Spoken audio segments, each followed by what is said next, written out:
So I bought the official Instant Pot mesh steamer basket, and it comes as a set of 2. I've had it for about a year now, and I wanted to give my honest review on whether or not it's worth buying. So let's start with things I like about it. So the first thing that's really good about these baskets, if you've got vegetables on the bottom layer, you can put all the sauce ingredients on the top basket, so it keeps it nice and separate. And then once the cooking is done, you can mix it all together. I've come across a few recipes where I've needed to do that.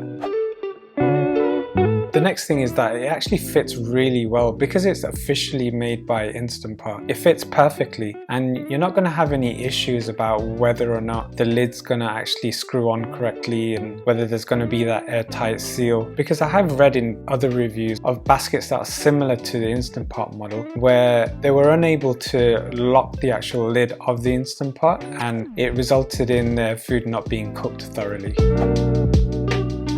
And another thing, it's actually made out of stainless steel, so the quality is clearly there, as with the Instant Pot itself. And I like that it has these handles, so it's easier to remove and insert when needed. Now let's move on to the things that I don't like as much.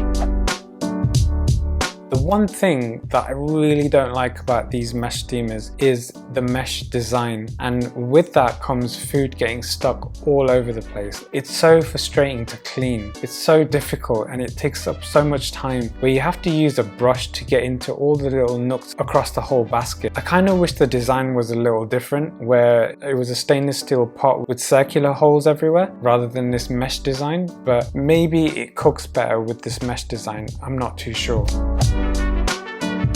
And another thing is something that I mentioned earlier, the fact that the larger basket does take up a significant amount of space, so it reduces how many ingredients you can store in that bottom layer. So what I found was helpful is not using the larger basket and just using the smaller one and resting it against any kind of food that I put underneath. There's just much more space within the pot to fill it with more food, so then you can make more for your family.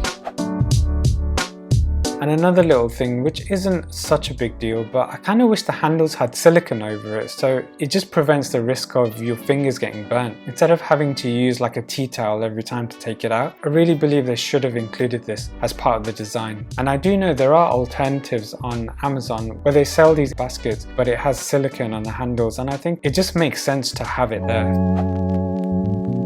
So overall, I believe these baskets does exactly what it's supposed to do, but if I had the chance again, I probably wouldn't have purchased them. I probably would have gone for the alternative design, just so it's easier to clean and it's got the silicone over the handles. But like I said, I've been using these for over a year now, and it does the job and nothing's gone wrong with them, and the build quality is definitely there. So it's something you can keep in mind, especially if you're new to Instant Pot. I think it may be a good idea to look at alternatives and compare it with this one. So I hope you found this video helpful, and if there's any questions on the mesh baskets, please leave it in the comments and feel free to subscribe, and I'll see you in the next one.